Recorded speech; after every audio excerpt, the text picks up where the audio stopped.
Nous sommes ravis. Merci beaucoup vraiment à tous et toutes de nous rejoindre aujourd'hui.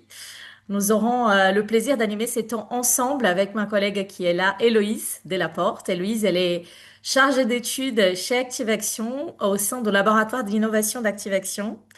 Et moi, Diane Jacquemin, je suis responsable de la coopération territoriale chez ActiveAction aussi et aussi de l'action dans les QPV, les quartiers politiques de la ville. Nous serons vos facilitatrices tout au long de ce webinaire qui sera consacré à l'approche systémique. Mais vous allez plutôt entendre les intervenants que nous. On est là vraiment pour donner la parole aux intervenants, pour distribuer la parole.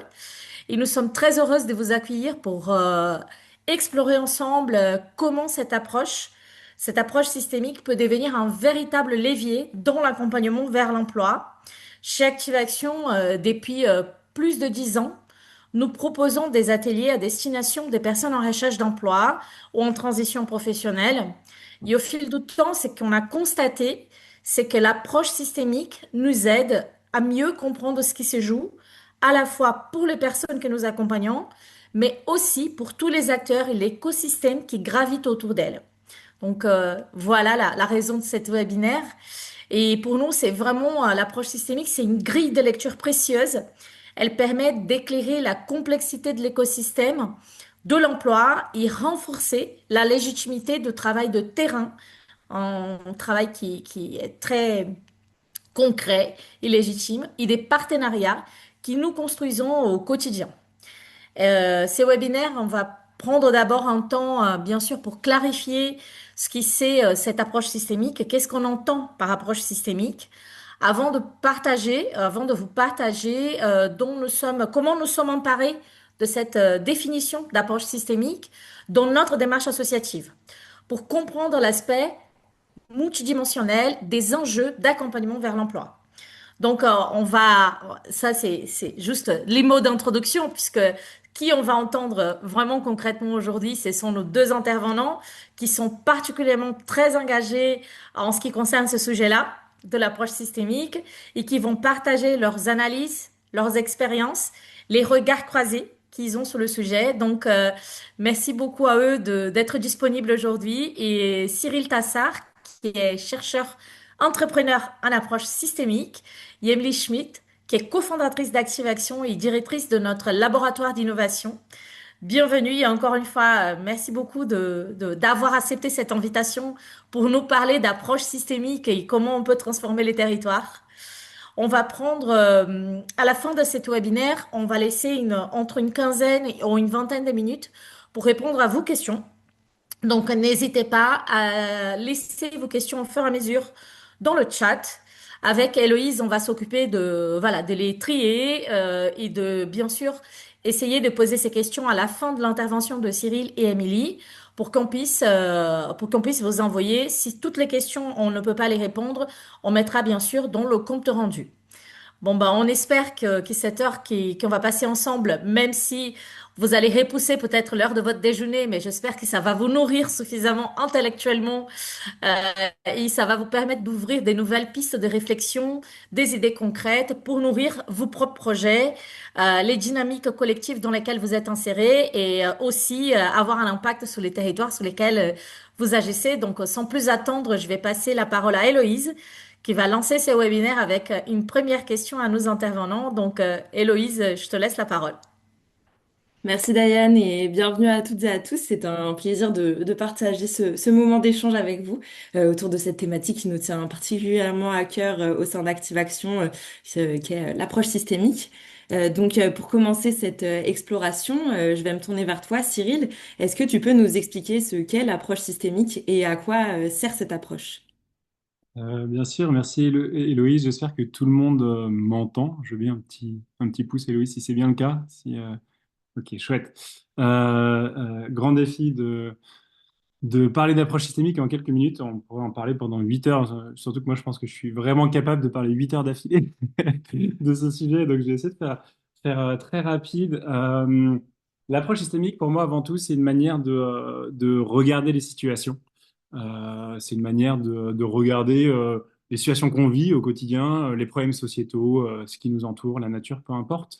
Je vais peut-être prendre un exemple concret en psychologie. Par exemple, si je suis un thérapeute, si j'accueille un patient qui vient me voir parce qu'il a un problème ou une pathologie, je vais caricaturer hein, exprès, mais je peux aborder les choses de deux grandes manières. Soit je vais m'intéresser à l'individu, je vais avoir une approche vraiment de l'individu. On va peut-être s'intéresser à, je sais pas, à son histoire, à son passé, à son système de croyance. On va faire une analyse qui est de l'ordre de entre guillemets, de l'intrapsychique.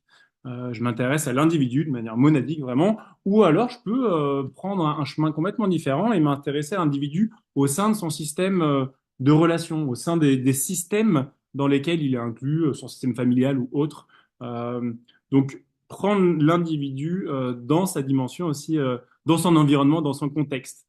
On parle parfois d'une approche écologique de l'individu dans son environnement et essayer de comprendre en fait qu'est-ce qui se passe, comment le fait qu'il fasse partie de ces systèmes, quelles sont les interactions dans lesquelles il est pris, qui peut-être pourraient être à l'origine ou pourraient faire perdurer le problème ou la pathologie qu'il rencontre.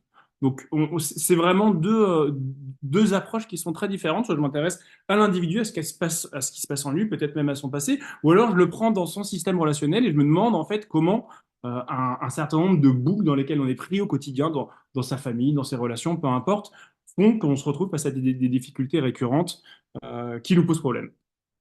C'est des voies qui sont très différentes. Je suis pas là pour juger de quelle est la meilleure des voies. C'est juste pour illustrer comment on peut adopter une approche systémique, là, à l'aune d'une discipline qui est la psychologie. Et en l'occurrence, je ne sors pas de ça du chapeau. Il y a des grandes chapelles en psychologie pour la thérapie. Celle qui adopte une approche systémique, c'est notamment l'école de Palo Alto. Et du coup, c'est quelque chose qui, voilà, je ne sors pas du chapeau, c'est quelque chose qui me préexiste, qui est une approche tout à fait valable et intéressante en psychologie. Donc, cette approche systémique, en quelque sorte, d'une manière générale, c'est voilà, c'est essayer de non pas s'intéresser seulement aux éléments, mais aux éléments pris dans les systèmes, pris dans les ensembles qui les bordent en quelque sorte. C'est pas juste, par contre, je précise parce qu'il peut y avoir erreur là-dessus, c'est pas juste avoir une vision d'ensemble, c'est pas juste le holisme, c'est pas juste s'intéresser aux grands ensembles, c'est s'intéresser aux interactions entre les éléments et les ensembles dans lesquels ils sont pris. Euh, Là, je vous ai donné un exemple en psychologie, mais ça ne concerne pas du tout que la psychologie, évidemment. Pour donner un deuxième exemple, et ensuite j'en viendrai à ce qui nous concerne, à savoir des problèmes sociétaux. Si on s'intéresse au corps humain, pendant longtemps, enfin pendant la révolution scientifique, on s'est intéressé au corps humain avec une approche très réductionniste. Donc, on a appris à disséquer le corps, observer les organes. On essayait de comprendre en fait les parties. Et plus on comprenait les petites parties, plus on se disait qu'on allait comprendre l'ensemble. Mais au bout d'un moment, on a atteint des limites. Parce que si on regarde juste les petites parties, on a des instruments toujours plus précis pour les regarder, les organes, les molécules, et après les atomes, etc.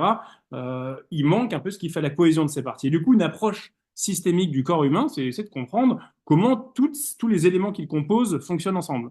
Et en l'occurrence, ben, le corps humain, ce qui est extraordinaire, c'est que c'est un ensemble de systèmes. Donc, les cellules du corps humain, c'est déjà des petits systèmes. Eux-mêmes sont pris dans des tissus, qui sont pris dans des organes, qui sont pris dans justement des systèmes, le système digestif, le système cardiovasculaire, etc., et qui forment un ensemble, le corps humain, qui lui-même est un système. Et ce qui est incroyable, c'est que l'interaction entre tous ces éléments, les cellules, les tissus, les organes, les systèmes, provoque une propriété qui est incroyable, qui s'appelle la vie, tout simplement. C'est parce que ces éléments interagissent ensemble, c'est parce qu'ils sont reliés d'une certaine manière, qui provoquent la vie.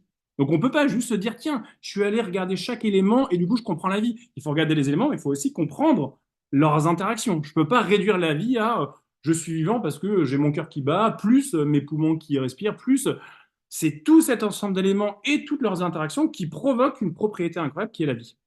Et ce qui est intéressant, c'est d'ailleurs, on peut regarder dans l'autre sens, c'est aussi parce qu'on a envie que nos organes fonctionnent. Si je ne suis plus en vie, mes organes cessent de fonctionner. Donc, c'est là une approche systémique du corps humain, c'est d'essayer de voir tous ces éléments, leurs interactions, ce qui provoque et comment ce qui provoque nourrit ce propre fonctionnement en quelque sorte. Ce qui est incroyable, c'est que les systèmes, donc là je vous ai donné deux exemples d'approche systémique du corps humain, de la psychologie, les systèmes ont plein de propriétés qui sont hyper intéressantes. Donc il y a ces notions de boucle un peu, c'est parce que je suis en vie que mes organes fonctionnent, c'est parce que mes organes fonctionnent que je suis en vie. Il y a des notions de régulation. Si je reste sur le corps humain, ben, en fait, j'ai un corps qui fonctionne à 37 degrés. Donc, si s'il fait trop chaud et que mon corps surchauffe, ben, je vais avoir un mécanisme de régulation. Je vais me mettre à transpirer et ma température va baisser. Ou si je commence à avoir froid, je vais me mettre à trembler, ça va faire chauffer mon corps. Et il va y avoir je donne un exemple, il y en a plein qui se mettent en œuvre. Je vais avoir des mécanismes hormonaux, physiologiques, etc., qui font que je vais me réchauffer. Euh, Si on observe le corps humain de manière systémique, bon, on voit qu'il y a plein de niveaux. À nouveau, tout est imbriqué. Les cellules sont dans les tissus, comme je disais, qui sont dans des organes, eux-mêmes dans des systèmes qui forment le corps humain. Et nous-mêmes, en tant qu'humains, on est dans des plus grands systèmes, dans une famille, dans une asso, dans un quartier, etc. Donc, il y a cette dimension multiniveau des systèmes. Il y a plein de dimensions. Je vais un peu évoquer. Regarder le corps humain de manière systémique, c'est s'intéresser à sa dimension psychique, hormonale, électrique, nerveuse, mécanique des ensembles musculaires, etc. Donc, on peut avoir toutes ces visions du corps humain et toutes ces visions se complètent. Bon, maintenant qu'on a posé ça, donc ça, c'est un peu la vision systémique et un certain nombre, j'ai donné là quelques propriétés des systèmes. On pourrait se dire, mes amis alsaciens diraient, mais quel est le rapport avec la choucroute? Qu'est-ce qu'on fait de tout ça? Maintenant que c'est dit, qu'est-ce qu'on fait de tout ça quand on s'intéresse à un problème très concret comme le chômage, par exemple? Adopter une approche systémique, du coup, dans l'intérêt général, c'est justement se dire, non pas, je m'intéresse à un problème de manière individuelle et je vais essayer de le comprendre, lui, ce problème, et je vais le disséquer et le résoudre comme s'il existait de manière hors sol, sans le reste, sans son contexte, etc. C'est plutôt avoir cette approche écologique du problème, entre guillemets. C'est voir le problème dans son tissu d'influence, dans son environnement, dans son contexte, dans ses relations. Donc c'est non pas s'intéresser au chômage en se disant, par exemple, une explication simplifiée du chômage parce que nanana, ou allez, je vais accompagner les chômeurs de telle manière et ça suffira, et puis le reste, je m'en fiche, c'est ça ma mission.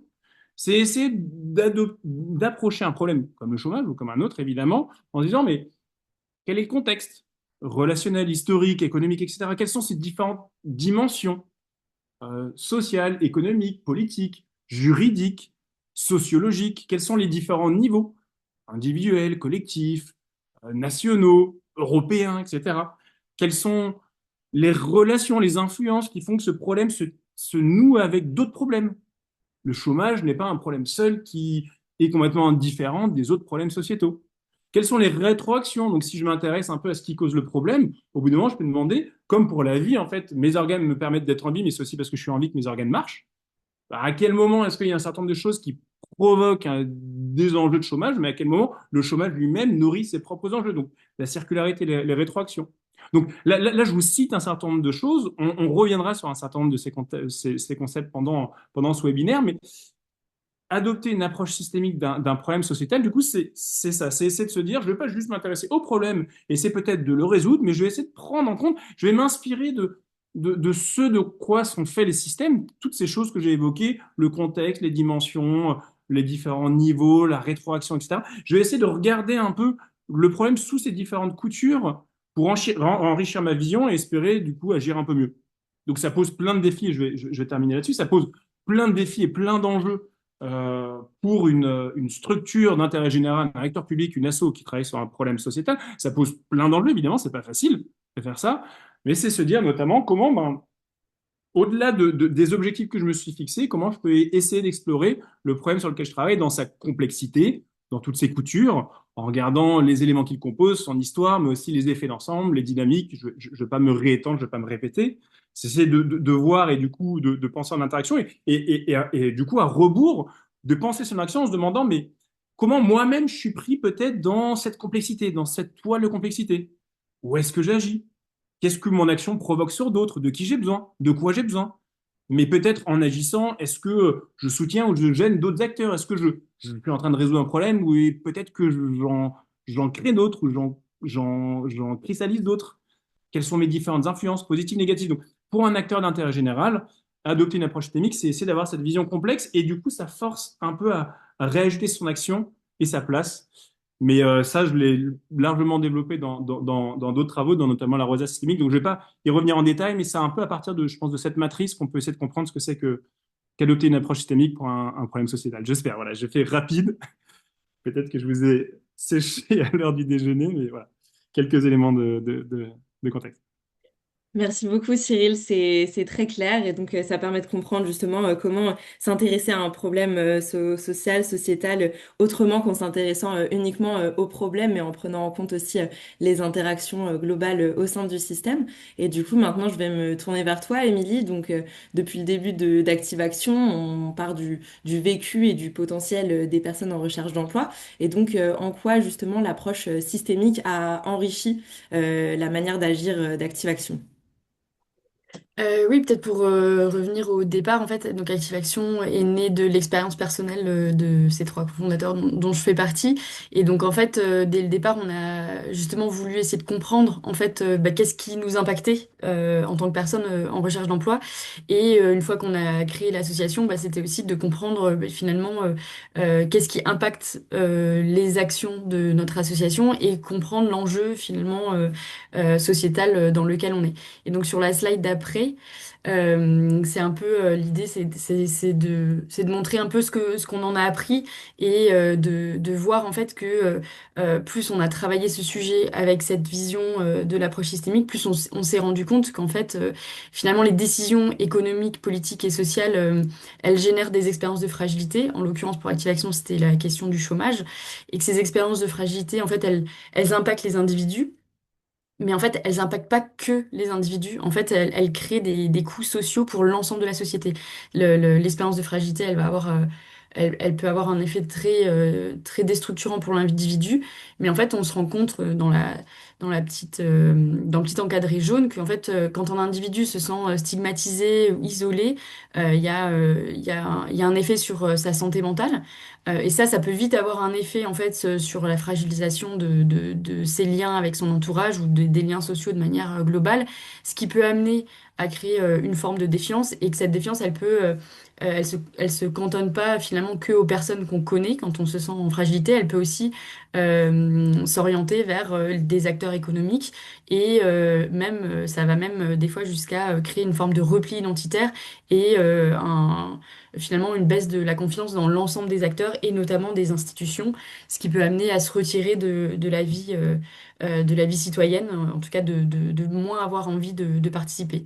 Donc ça, c'est ça qu'on appelle, nous, les coûts sociaux. Alors bien sûr, là, je l'explique de manière un peu linéaire, mais comme les flèches l'indiquent, c'est chaque enjeu s'auto-alimente sur plusieurs aspects.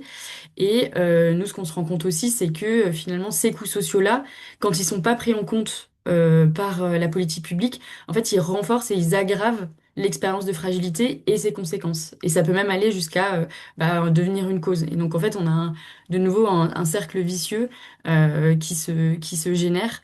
Et donc voilà, ça c'est un peu l'aspect, on va dire, théorique de ce que l'approche systémique nous a permis de comprendre. Et si on prend un peu le même schéma de pensée et qu'on l'applique à la question du chômage, nous, ce qu'on en a appris, c'est qu'en fait, aujourd'hui, le chômage, c'est une expérience qui est majoritaire et structurelle.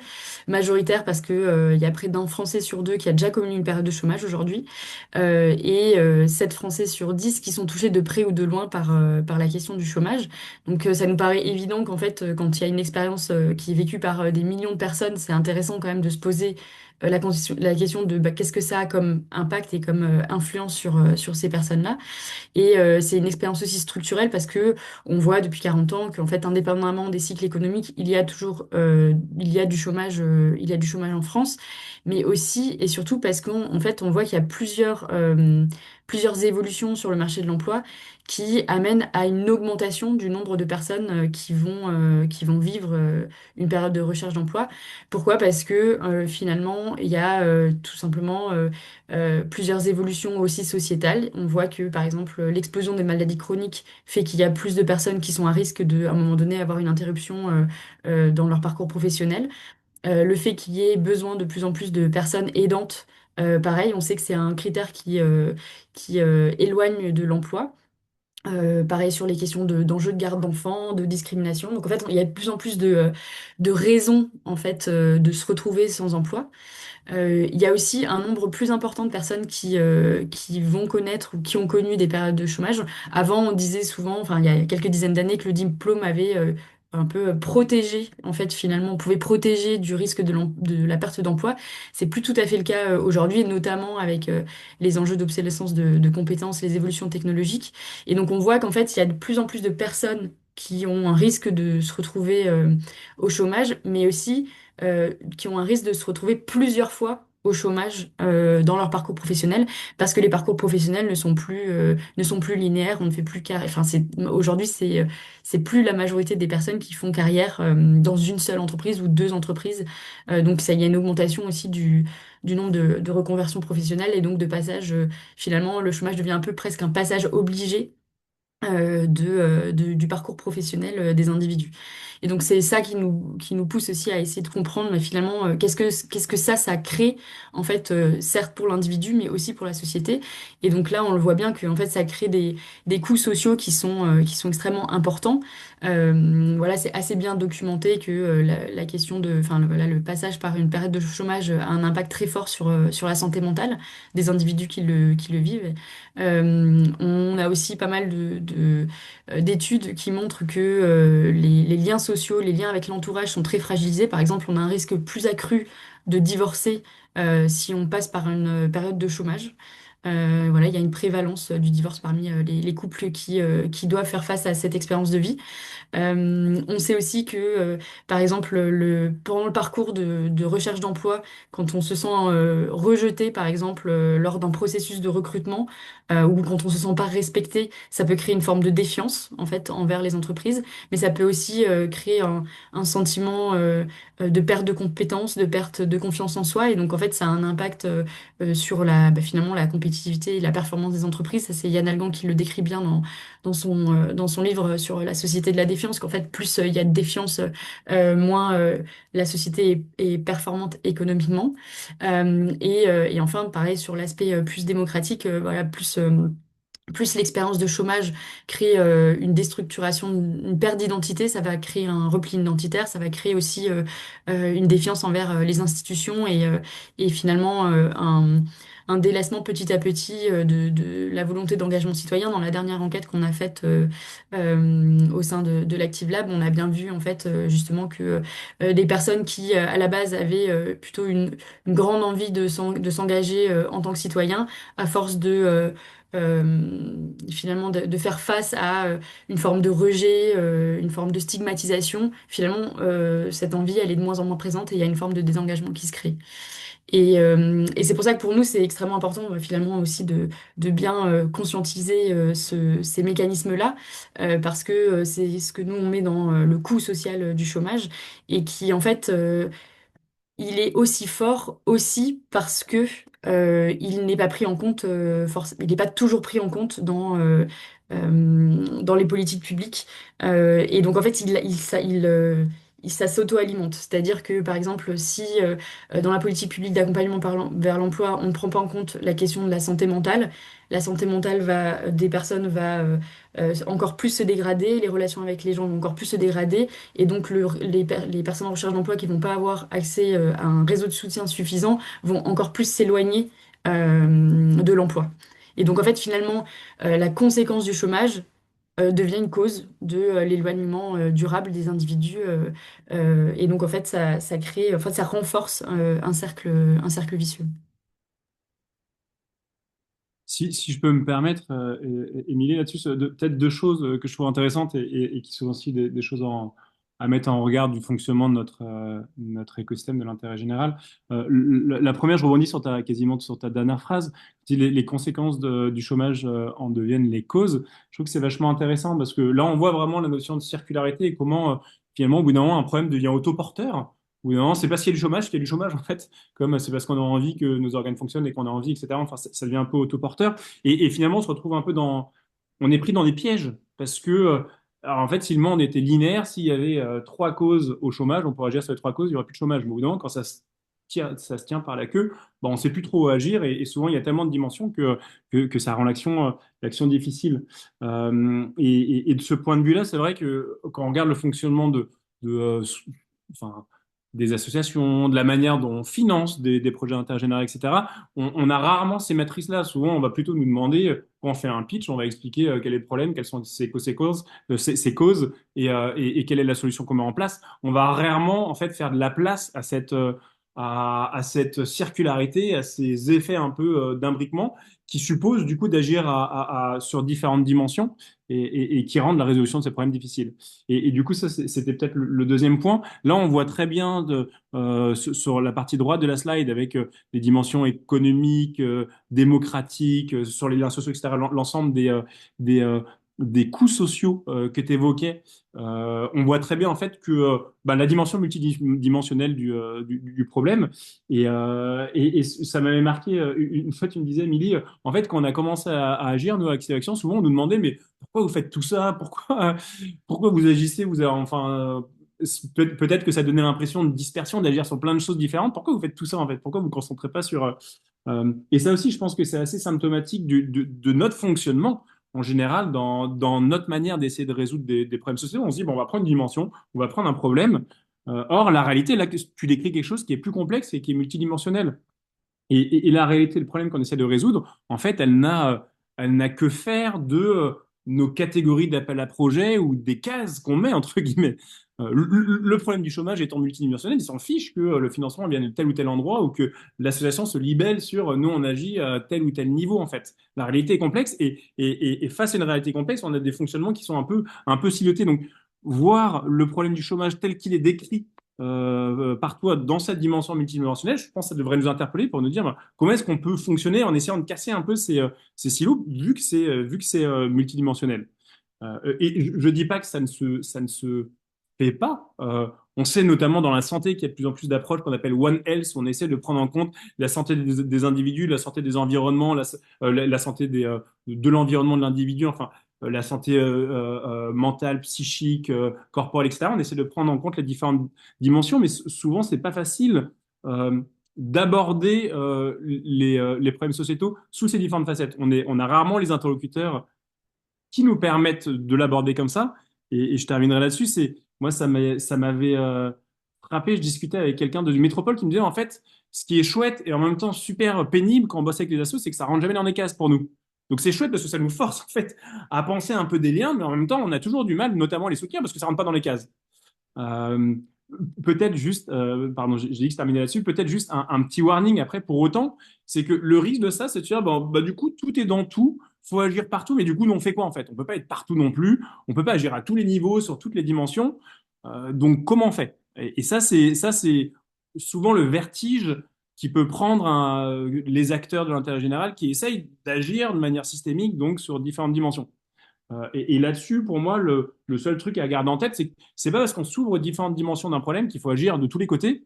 Je reprends l'exemple du corps humain. C'est pas parce qu'il faut avoir une approche systémique du corps humain que tous les médecins doivent être spécialistes de toutes les disciplines. Si moi je suis cardiologue, je suis pas pneumologue.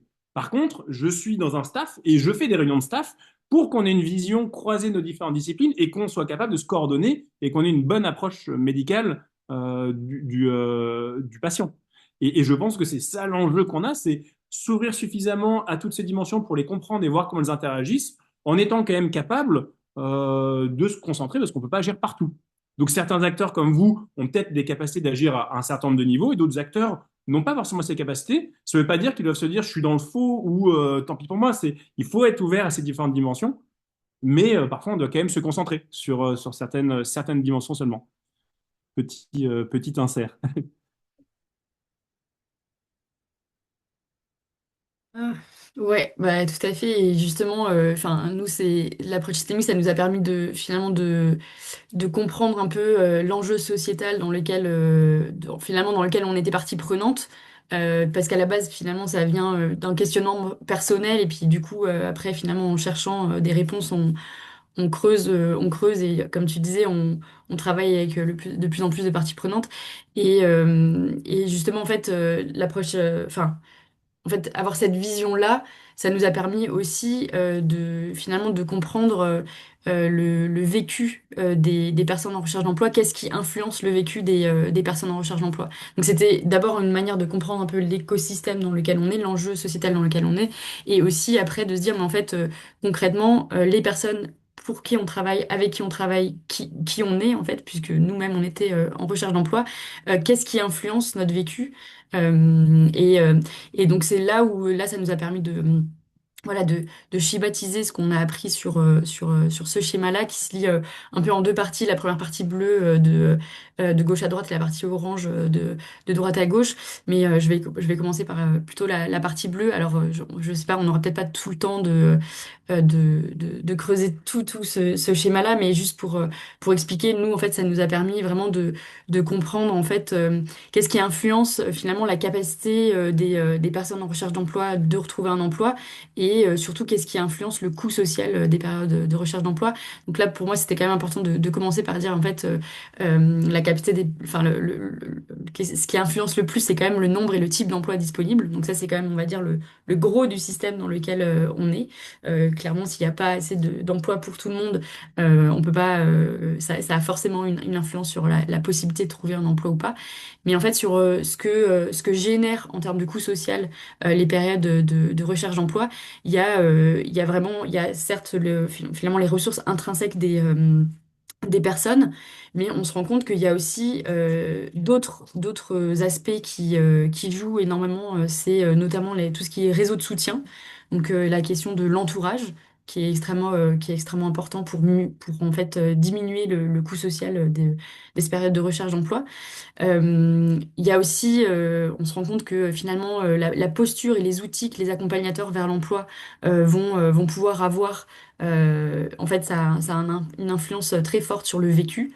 Bah, voilà, si on est accueilli si on est accueilli de manière bienveillante, si on est accueilli de manière respectueuse, si le conseiller qu'on a aussi du réseau, connaît d'autres entreprises, etc. En fait, ça peut vraiment jouer et influencer la manière dont on vit sa période de recherche d'emploi. Et aussi, en fait, on s'est rendu compte que la période de recrutement, elle avait un impact vraiment très fort sur le vécu des personnes en recherche d'emploi, et notamment si on se sent respecté ou pas, en fait, lors des processus de recrutement. Donc, c'est vrai qu'en fonction de la posture des recruteurs, enfin, la posture des recruteurs peut avoir un impact direct sur l'estime de soi, sur le sentiment de compétence, sur la confiance envers l'écosystème, etc. Donc une fois qu'on sait ça, nous on s'est posé la question, mais en fait finalement, qu'est-ce qui influence ben, finalement la manière de soutenir de l'entourage, la manière de soutenir des accompagnateurs vers l'emploi, la manière de recruter des entreprises. Et on se rend compte que c'est très lié. Finalement, si on prend les conseillers en insertion socio-professionnelle, par exemple, c'est très lié à la culture managériale de la structure. Donc, par exemple, typiquement, si la structure d'accompagnement a une politique de formation continue de ses conseillers, il y a plus de chances que les conseillers puissent avoir des nouvelles techniques, des nouvelles pédagogies qui vont répondre au mieux aux évolutions finalement des besoins des personnes en recherche d'emploi.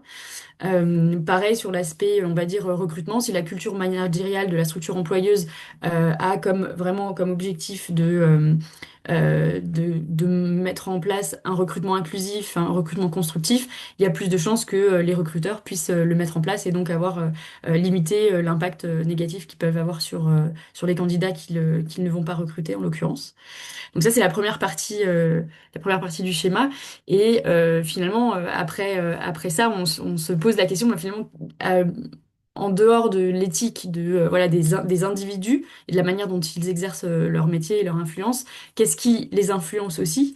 Et on se rend compte très vite que la question de la politique nationale, on va dire la politique au sens large, elle a un impact vraiment très fort en fait sur tout ce chemin-là. Voilà, il y a je peux donner quelques exemples si on revient sur la question de l'accompagnement vers l'emploi. Typiquement, la politique nationale, dans la manière dont elle finance justement les structures d'accompagnement vers l'emploi, elle va pouvoir orienter si on va faire plus d'accompagnement individuel, si on va faire plus de collectif, quel type de pédagogie on va proposer, sur quoi on va insister. Elle va aussi voilà, beaucoup influencer la capacité et le périmètre de coopération entre les acteurs locaux. On l'a vu avec certains grands plans de financement qui favorisait ça, la mise en place des cités de l'emploi, des cités éducatives, etc. On voit que la politique, enfin les financements vont avoir une influence sur une injonction à coopérer ou pas.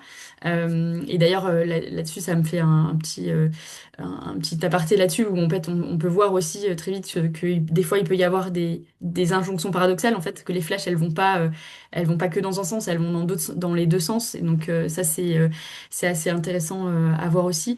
Et bon pareil hein, si on voit sur les enjeux par exemple de discrimination qui sont un facteur d'éloignement vers l'emploi ou de manière plus réduite les questions de la représentation sociale que les personnes en recherche d'emploi, la politique nationale, elle a aussi une influence très forte. Là, je vais avoir un petit propos, on va dire un peu provocateur, mais qui n'est en rien. Enfin voilà, je le dis juste, c'est pas un, comment dire, un encart politique, c'est pas du tout le but, c'est plus pour illustrer le propos, mais en fait, typiquement, la manière dont on parle quand on est un représentant politique, dont on parle du chômage et des personnes en recherche d'emploi, ça a un impact très fort sur l'intensité des représentations sociales sur les personnes en recherche d'emploi, sur, en fait, sur les effets de stigmatisation, et on voit que ça peut avoir un impact très fort sur les différents réseaux de soutien nécessaires pour limiter les coûts sociaux du chômage. Et c'est vrai que en France, il y a quelques années, on a eu cet exemple très fort qui est la phrase du président de la République Emmanuel Macron qui dit pour trouver un emploi, il suffit de traverser la rue. Et en fait, ça, c'est des représentations, ça influence en fait des représentations, ça influence des manières de concevoir, des croyances en fait, qui elles-mêmes influencent nos pratiques, nos choix, etc. et qui influencent finalement les différents acteurs de cette chaîne-là.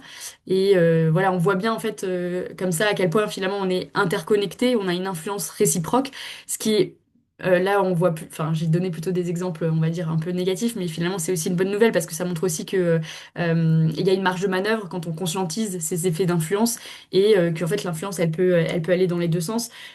Comme exemple, par exemple, l'orientation des financements.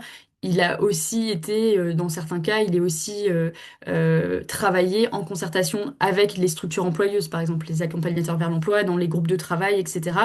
Donc voilà, ça se crée aussi dans les deux sens, mais c'est vrai que tant qu'on l'a pas conscientisé, on ne sait pas non plus quel est le périmètre d'action et le périmètre d'influence qu'on peut avoir.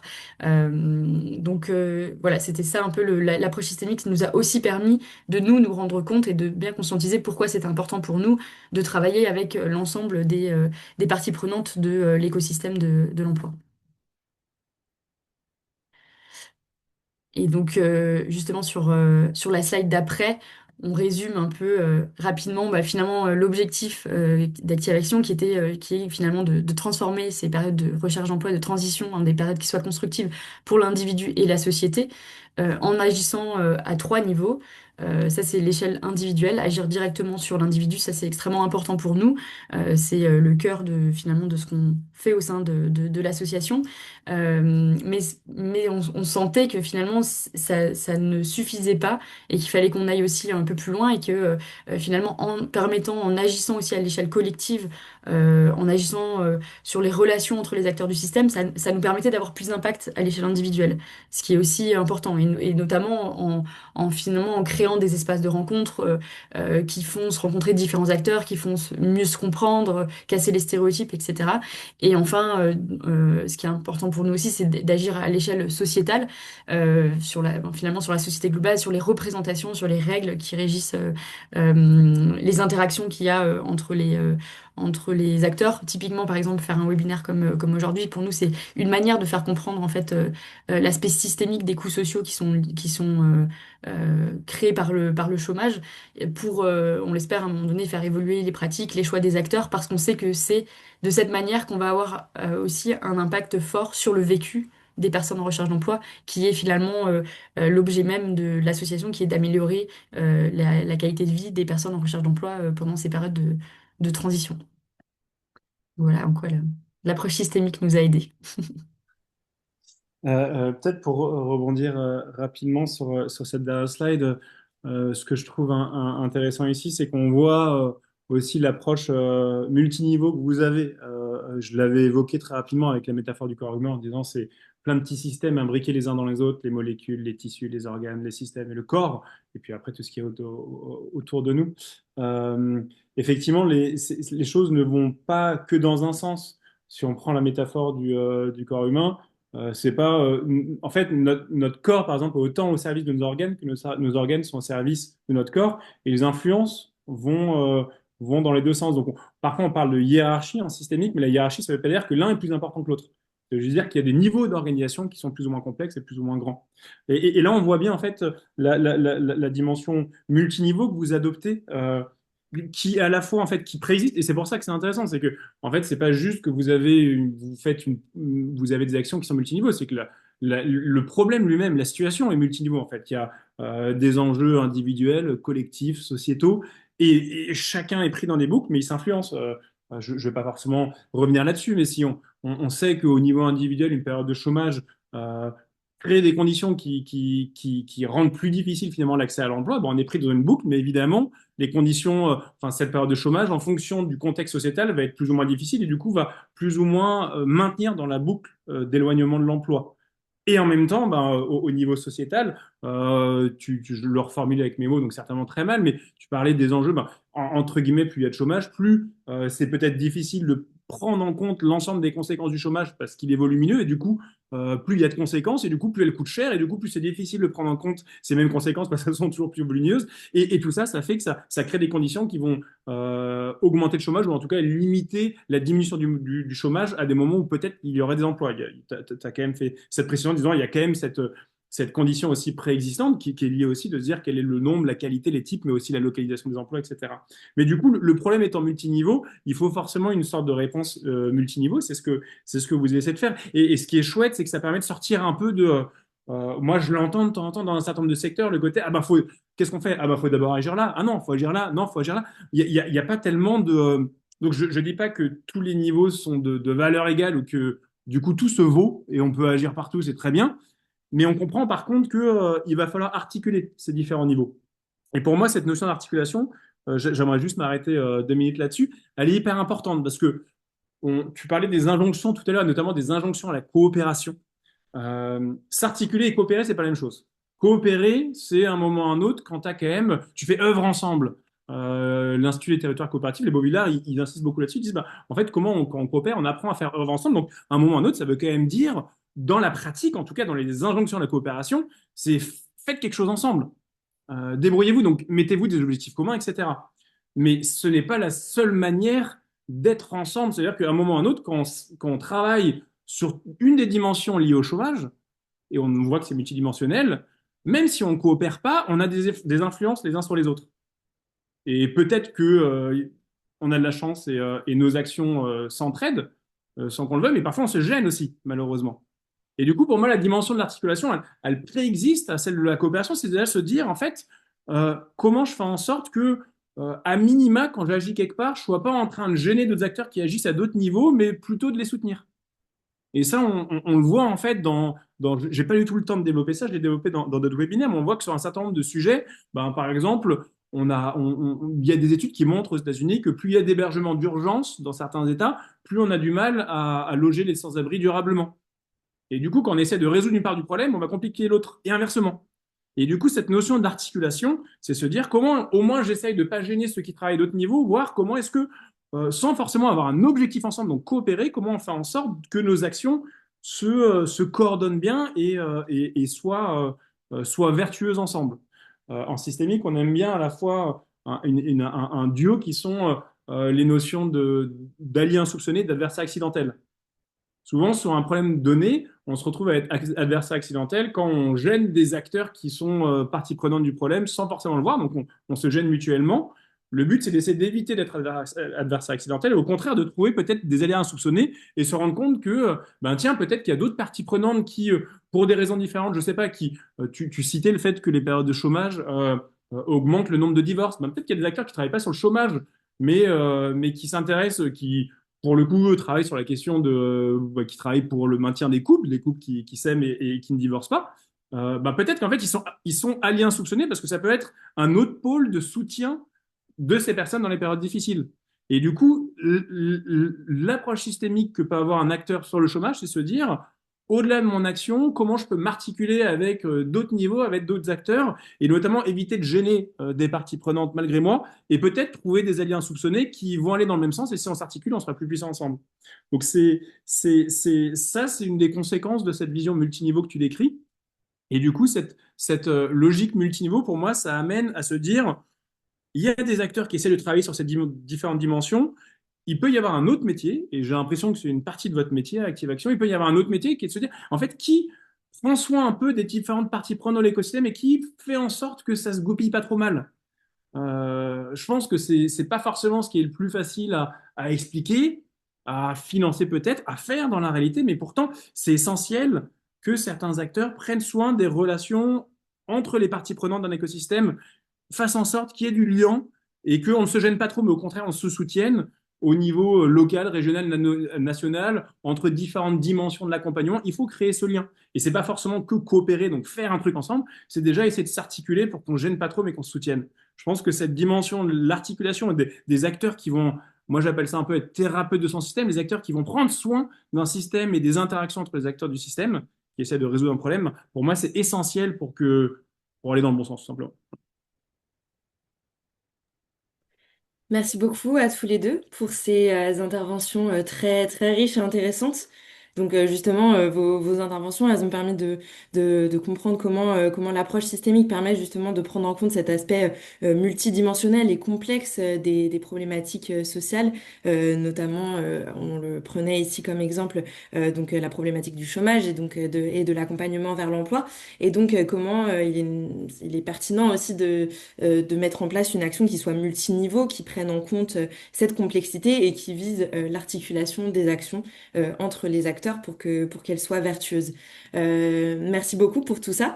Maintenant, on va passer au temps de questions-réponses. Donc, on va reprendre les quelques questions qui ont été posées pendant les présentations. N'hésitez pas à en poser encore pour qu'on puisse prendre le temps d'y répondre. Et puis, si on n'a pas le temps de tout traiter, on y répondra dans le compte-rendu qui vous sera envoyé sous peu. Donc, je te passe la parole, Diane, pour poser, pour te mettre en porte-parole de nos participants. Ok, merci beaucoup Héloïse. Je vais essayer de vous transmettre les questions de la meilleure façon possible, mais n'hésitez pas à compléter si jamais celle-là vous paraît pas claire, comment je les présente. J'ai l'impression que nous avons deux grands blocs de questions. Je pense que le premier, ça sera plutôt pour Cyril. Je me permets, mais n'hésitez pas à répondre tous les deux. Il y a une question, quels sont les critères qui vont en fait gouverner l'évaluation cette partie de matérialité hiérarchisée dont tu parlais, des vecteurs d'impact systémique, je ne sais pas si je traduis bien ce qui a été dit, en matière de chômage. En fait, voilà, quels sont les critères qui vont gouverner l'évaluation? Pour compléter un peu comment prouver la causalité sur ce sujet-là, le sujet du chômage. Comment on peut prouver en effet que ce que vous avez parlé beaucoup de cercles vicieux, de boucles, comment expliquer ça, hein? Je pense que c'est un lien direct avec ce que vous avez évoqué tous les deux et comment justement isoler ces facteurs entre la causalité, les principaux, principales, pardon, des effets systémiques et comment ils interagissent. Donc, ce sont plusieurs questions en deux questions. Donc, critères pour gouverner l'évaluation, comment prouver la causalité et comment isoler les facteurs de causalité. Donc ça, c'est le premier bloc de questions. Je pense que je vais laisser répondre et après on passera au deuxième bloc parce que je pense qu'il y a déjà pas mal d'éléments à, à travailler là-dessus. Oui, c'est c'est des sacrées questions. Je vais répondre à deux niveaux. Un, il y a des petits mots qui me font tiquer. J'entends isoler, j'entends prouver, j'entends gouverner l'évaluation. Et je veux pas rejeter ça du dos de la main, mais pour moi, enfin, ce que j'ai essayé de décrire en parlant de l'approche systémique au démarrage, c'était de montrer que je pense qu'on est allé trop loin justement dans ces logiques de disséquer, isoler, prouver, évaluer, etc. Euh, dans une logique en fait de contrôle, de prétention de contrôle sur les choses. Et en fait, pour avoir du contrôle, on est obligé un peu de rentrer dans un univers assez réductionniste en fait. Et je pense que l'enjeu, c'est pas forcément de se dire comment on va du coup isoler des facteurs de causalité, comment est-ce qu'on va prouver un certain nombre de choses, c'est plutôt de se dire comment est-ce qu'on est dans une. En fait, l'approche systémique, c'est une approche qui est plus relative qu'absolue, qui est vraiment dans une logique d'essayer de faire un peu mieux pour moi. Il y a un enjeu d'essayer de faire un peu mieux en prenant en compte un certain niveau de complexité. Donc, prendre en compte un certain niveau de complexité, c'est admettre qu'on comprendra jamais vraiment très bien. On ne sera pas capable. Là, on me présente des schémas. Et d'une certaine manière, moi, je me retrouve souvent à présenter des schémas, mais à chaque fois qu'on présente un schéma, on est en train de simplifier les choses, et forcément, en simplifiant, on fait fi de la complexité. Pour moi, l'enjeu, c'est de se dire, on sait que c'est super complexe et tout, coup, va falloir lâcher une partie de notre logiciel, qui est un logiciel de contrôle et de vérification, pour se dire, ben, essayons d'aller explorer des liens de manière plus tenue, etc. Donc, ça ne veut pas dire, par contre, que on ne cherche plus rien à prouver, qu'on ne cherche plus rien à évaluer, etc. Mais c'est plutôt de se dire, là où on a des trous dans la raquette actuellement, c'est essayer de faire des liens entre les choses. Et ces liens, déjà, essayons de les dessiner avant d'aller voir s'ils sont robustes. Et dans un second temps, on peut voir si les liens sont robustes, etc. Mais essayer de faire une cartographie du chômage qui est beaucoup plus euh, complète, multidimensionnelle, etc., ça me semble être faire œuvre utile. Et après, on essaiera de voir la robustesse et on essaiera de voir quels sont les liens dans cette cartographie qui sont vraiment solides. Mais du coup, pour moi, c'est un peu cet enjeu. Et donc, je sais pas, peut-être que je réponds complètement à côté de la plaque. Mais sur cette question, par exemple, de l'évaluation, si je pars en tout cas des pratiques de l'évaluation dans le secteur de l'intérêt général, et notamment dans le secteur associatif, parce que c'est un peu différent pour les acteurs publics, dans les pratiques de l'évaluation, en général, on va s'intéresser aux solutions, on va essayer on va partir de causalité simple et on va essayer de prouver l'efficacité d'une action sur l'objectif qu'on vise. Si on admet en fait que les problèmes sont complexes, il y en a dans tous les sens, je pense que il faut admettre qu'on va plutôt qu'essayer de prouver qu'on a des solutions qui marchent bien pour atteindre un objectif, on devrait passer une bonne partie de notre temps à essayer d'un peu mieux comprendre les problèmes. En fait, on a un enjeu à peut-être faire moins d'évaluation des solutions et créer un peu plus de commun de compréhension sur les problèmes. Et créer du commun de compréhension, c'est essayer de faire rentrer différents types de connaissances qui sont plus ou moins robustes à nouveau. C'est comme ça que marche la science aussi. C'est on fait rentrer des niveaux de connaissances plus ou moins robustes et puis après on les éprouve entre guillemets. Donc je pense qu'en fait on se pose la question à l'envers si on commence par se demander comment on prouve, comment on évalue, comment on isole. Déjà essayons de faire des liens. Essayons d'amener ces liens, enfin, amener ces liens conceptuels dans la pratique, essayons de voir s'il se passe des choses. Si je me mets à mettre autour de la table des gens un peu différents, si je me mets à regarder plusieurs dimensions, qu'est-ce qui se passe? Et puis ensuite, dans un second temps, on va essayer d'aller essayer d'aller éprouver la robustesse de ces liens de manière un peu plus forte. Mais pour moi, c'est plutôt prendre le chemin inverse. En tout cas, je vois, si on était dans un monde où tout le monde pensait systémique, il faudrait plus de réductionnisme, plus d'évaluation, plus isoler plus, etc. Mais on est plutôt dans un monde du contrôle de l'évaluation, du réductionnisme, d'isoler, etc. Et ce qu'il nous faut, c'est autre chose. Parce que c'est justement ce logiciel gestionnaire, je vais mettre le mot, c'est ce logiciel gestionnaire des assos et des pouvoirs publics en grande partie, qui fait on devient aveugle à ces dimensions multiniveaux, multidimensionnelles, circulaires, etc. On n'est pas câblé pour ça. Donc, je pense qu'il faut lâcher un peu ces préoccupations pour essayer d'aller vers quelque chose ça va remettre du flou, ça va remettre du bazar, mais on va créer des liens, on va créer des choses intéressantes, je pense. On va recréer du lien entre les acteurs, on va recréer des discussions, on va recréer de l'intelligence. Et l'intelligence, justement, c'est interliguer, c'est faire des liens, en fait. On va recréer de l'intelligence sur le terrain et qui va derrière pouvoir appuyer en fait une logique de recherche aussi peut-être. Mais voilà, je pense qu'il faut prendre les choses dans le sens. Je sais pas si peut-être que j'ai répondu à côté de la plaque, mais en tout cas c'est ce qui me vient spontanément. Merci Cyril. Et juste, je voulais compléter C'est- peut-être si on peut revenir sur la slide la slide du schéma global avec sur le chômage. Euh, voilà, celle-là. Là, toute la partie qui est dans le petit encadré bleu. En fait, ça, c'est documenté. Enfin, je veux dire, le fait que le chômage a un impact sur l'individu, que ça a un impact sur les liens sociaux, que ça crée de la défiance, que ça crée... voilà, ça, c'est des choses qui ont été documentées. C'est juste que, par exemple, typiquement, nous, quand on a lancé Active Action, au départ, quand on parlait de... Donc, il y a 10 ans, quand on disait, non, mais enfin, si on veut mieux accompagner les personnes en recherche d'emploi, il faut mieux prendre en compte les enjeux de santé mentale et à quel point le chômage crée des risques psychosociaux. En fait, on n'était pas écouté parce que c'était pas dans le scope des financeurs. c'était pas du tout quelque chose pour lequel on pouvait être financé. Alors même qu'il y avait quand même déjà des débuts d'études sur ces sujets-là. Et en fait, c'est bien, et c'est pour ça que je rejoins ce que tu disais, que c'est aussi en faisant créer des liens, en faisant se rencontrer des gens qu'en fait on va partager la connaissance. Et on sait qu'aujourd'hui, là, il y a quelques mois, on a un financeur qui nous a dit, ah, mais prendre en compte la santé mentale des personnes en recherche d'emploi, ce n'est plus innovant. Il faut que vous trouviez un autre projet innovant. Bon, ça, c'est encore un autre sujet sur la question des financements, mais c'est juste pour dire qu'en fait, pour moi, l'approche systémique, elle permet ça aussi. C'est-à-dire qu'en fait, on peut faire des liens qui ne sont pas encore évidents pour la société, mais ça ne veut pas dire qu'ils ne sont pas prouvés, qu'ils ne sont pas documentés. C'est juste que des fois, on ne parce que c'est certaines disciplines, parce que c'est des gens qui ne se connaissent pas, parce que c'est des gens qui ont des stéréotypes les uns sur les autres, on ne fait pas un lien qui pourtant nous aide et va dans le même intérêt. Parce que finalement, la politique publique, elle a tout intérêt à ce que les personnes en recherche d'emploi soient mieux accompagnées. Mais si le représentant de la politique publique va avoir une croyance ou n'a pas la vision qu'il y a un enjeu de santé mentale sur lequel il faut appuyer, en fait, le financement va pas être orienté. Bon, là, je prends l'exemple du financement et de la politique nationale, mais ça pourrait être sur ça pourrait être tout à fait sur d'autres sujets, les autres liens. Donc voilà, c'était juste pour compléter sur la question de la causalité, enfin en tout cas de la preuve. Elle peut exister, mais des fois, elle manque de liens pour la comprendre dans la complexité de ce que c'est. Merci beaucoup, Cyril. Merci, Émilie. C'est clair et complexe en même temps, puisque c'est toute la beauté de l'approche systémique. Il y a une autre question que ce sont deux questions, mais je pense qu'on peut faire un bloc aussi. Et je me permets de les adresser tout d'abord à Émilie, puisque ça concerne vraiment la question de chômage en soi-même.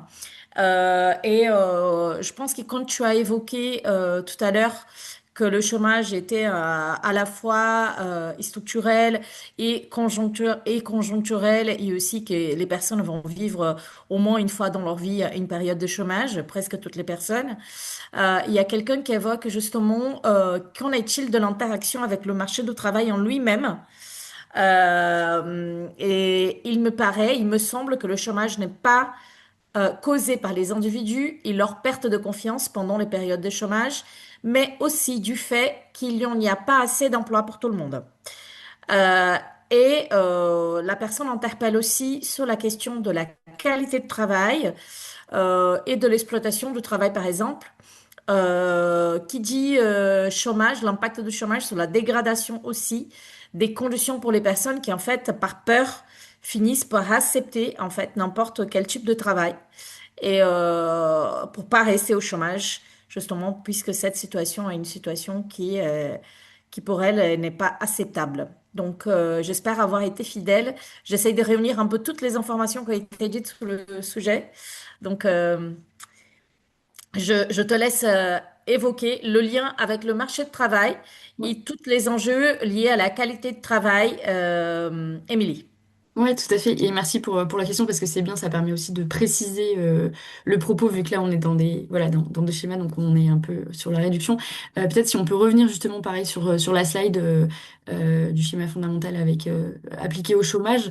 Euh, Justement, en fait, pour nous, c'était l'idée de se dire qu'en fait, il y a plusieurs raisons structurelles qui créent du chômage, en fait.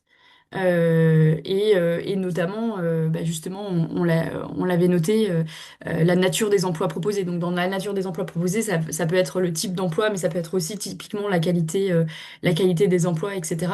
Et en fait, ça, c'est des raisons qui créent du chômage. C'est vrai que nous, notre prisme, il a été sur mais comment est-ce qu'on accompagne mieux les périodes de recherche d'emploi? Parce qu'en fait, on part de notre postulat, c'est qu'en fait, il y a finalement toujours eu du chômage, enfin en tout cas depuis 40 ans, indépendamment des cycles économiques, que en plus il y a de plus en plus de raisons qui font qu'on va être au chômage sur des périodes plus ou moins longues, et plus ou moins souvent, et qu'en fait du coup le sujet, on va dire finalement des responsables économiques, il est de se poser la question de comment on fait pour qu'il y ait moins de chômage, mais en fait il y a aussi un sujet de comment on fait pour mieux accompagner ces périodes-là, parce qu'en fait elles deviennent presque un parcours enfin, presque un élément du parcours professionnel de chacun des individus qui arrivent sur le marché de l'emploi. Il y a certaines études prospectives qui disent que là, la génération qui arrive aujourd'hui sur le marché de l'emploi va connaître entre 6 et 13 employeurs différents. Et donc forcément, on sait que c'est des personnes qui vont être amenées à vivre des périodes qui aujourd'hui représentent des coûts sociaux qui aujourd'hui sont vécus de manière déstructurante et qui ont un impact très fort pour l'individu, mais aussi pour l'ensemble de la société.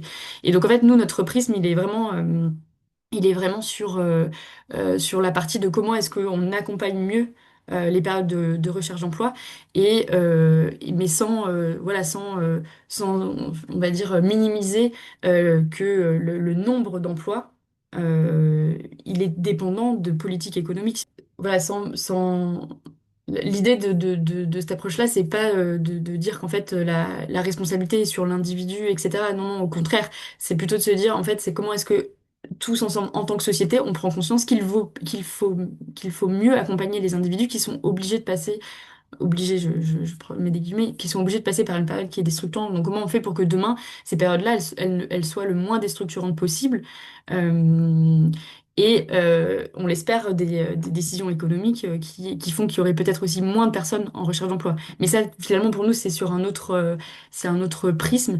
Et juste sur la slide d'après, voilà, je suis passée vite dessus, mais je sais pas si Loïs t'arrive à mettre. Ouais, voilà.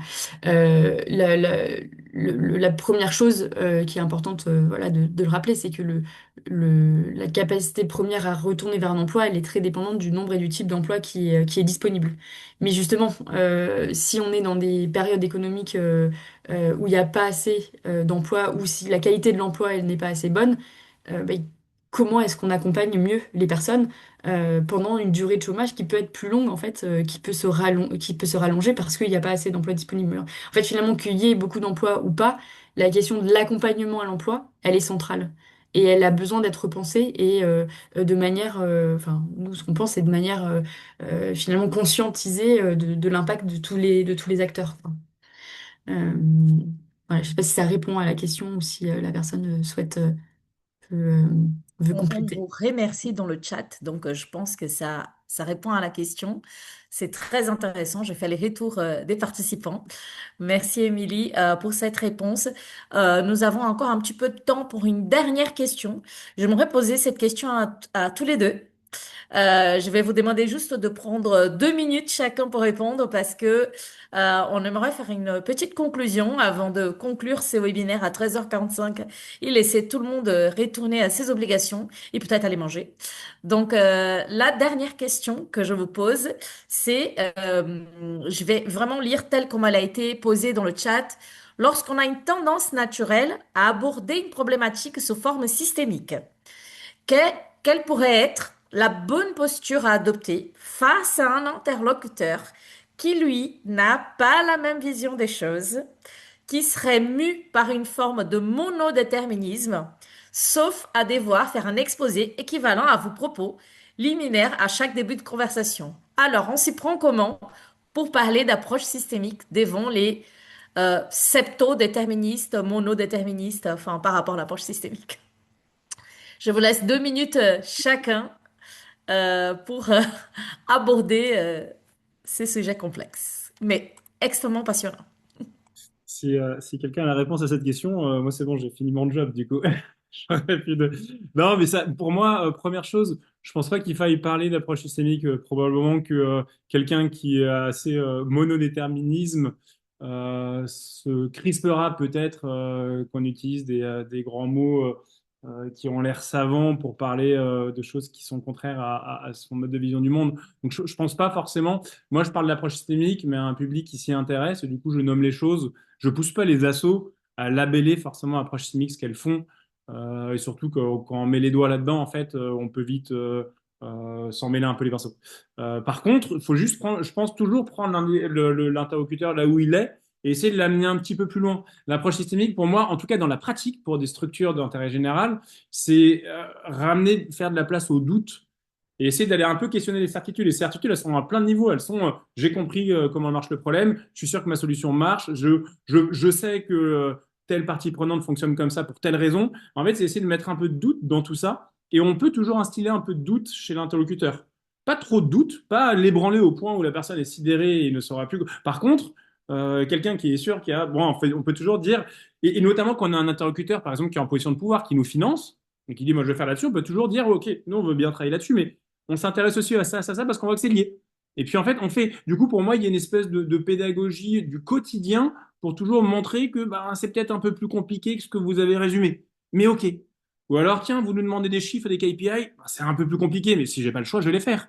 Et si j'ai une relation de confiance et quelqu'un un peu plus ouvert, je peux lui dire, en fait, je pense que ces chiffres, ça nous met des œillères et il vaut mieux pas du tout vous les donner. Moi, je vais vous rendre compte autrement. Donc, en fait, je pense qu'on peut adopter la posture vraiment en fonction du niveau de maturité, en se disant comment je l'amène toujours, comment j'amène mes interlocuteurs à voir un peu plus de cette complexité. Mais c'est pas à vous. Moi, c'est mon job d'amener de l'approche technique et d'amener du doute au niveau de l'écosystème. Vous, c'est pas votre job de transformer vos interlocuteurs là-dessus. Par contre, vous pouvez toujours soit jouer le jeu de la simplification en disant oui, oui, le problème est simple et ma solution est géniale, soit dire bon, on sait que le problème est un peu complexe, d'ailleurs, on ne comprend pas parfaitement. Et ma solution, c'est robuste, mais il y a encore des doutes. Et les KPI, on peut vous les fournir, ils sont intéressants, mais ils ont des limites. Et déjà, faire ça, on évite de jouer le jeu de la simplification, du solutionnisme, etc. C'est déjà pas mal, je pense. Ouais, moi Et je te puis, rejoins, je trouve que c'est c'est en effet c'est pas facile enfin et je pense que c'est aussi une des raisons pour lesquelles ça nous a poussé à essayer de faire des voilà des schémas même s'il y a un côté réducteur mais parce que c'est aussi à un moment donné une manière d'avoir un outil de discussion et de pouvoir justement avoir ce dialogue de se dire ah bah tiens là on est d'accord on n'est pas d'accord mais en fait du coup ça peut dépassionner le débat on va dire mais moi, mon expérience en tant que porteur de projet, ça a été notamment d'essayer de trouver des exemples du quotidien qui parlent aux gens, en fait, euh, qui sont, je sais pas, qui sont simples à comprendre ou parce qu'ils touchent les gens. En fonction de l'interlocuteur avec lequel on a, si on le connaît bien ou pas. Mais finalement, euh, euh, comme tu le disais avant, Cyril, tu parlais de l'exemple de la vie, voilà, des poumons, des organes, voilà, il y a des choses, en fait, c'est très intuitif aussi. On peut essayer de faire des analogies. Enfin, en tout cas, moi, c'était un peu comme ça c'était ça la stratégie que j'avais adoptée. Et puis après, vraiment, ce côté plus, voilà, trouver des sources scientifiques sur certains aspects, puis essayer de les faire dialoguer et de demander, bah voilà, qu'est-ce que vous en pensez? Ben, moi, tiens, moi, mon ressenti, c'est ça, mon intuition, c'est ça. Je vois qu'il y a de la donnée scientifique là-dessus. Qu'est-ce qui, voilà, qu'est-ce que ça évoque, en fait, aux individus? Et c'est vrai que très vite, en fait, euh, les- le- quand on ouvre l'espace de dialogue, euh, bah, très vite, en fait, même les gens qui aiment l'aspect très, comment dire, linéaire, vivent aussi cette complexité, parce qu'en fait, en tant qu'être humain, on vit tous cette complexité-là. Donc, des fois, c'est de trouver ce qui va parler. Et enfin voilà, c'est de trouver les exemples. Et moi, voilà, ce qui m'a beaucoup inspiré, c'était aussi d'écouter d'autres assos, d'autres structures, d'autres porteurs de projets, en fait, parce que du coup, ça me donnait des billes ou ça me donnait des exemples que je pouvais donner pour ouvrir le dialogue, quoi. merci beaucoup à tous les deux. La partie question va être, bon, bah, on va conclure maintenant cette partie question. Je vais passer la parole à Héloïse pour faire une petite conclusion. Ne partez pas encore parce qu'elle a des informations importantes à vous donner.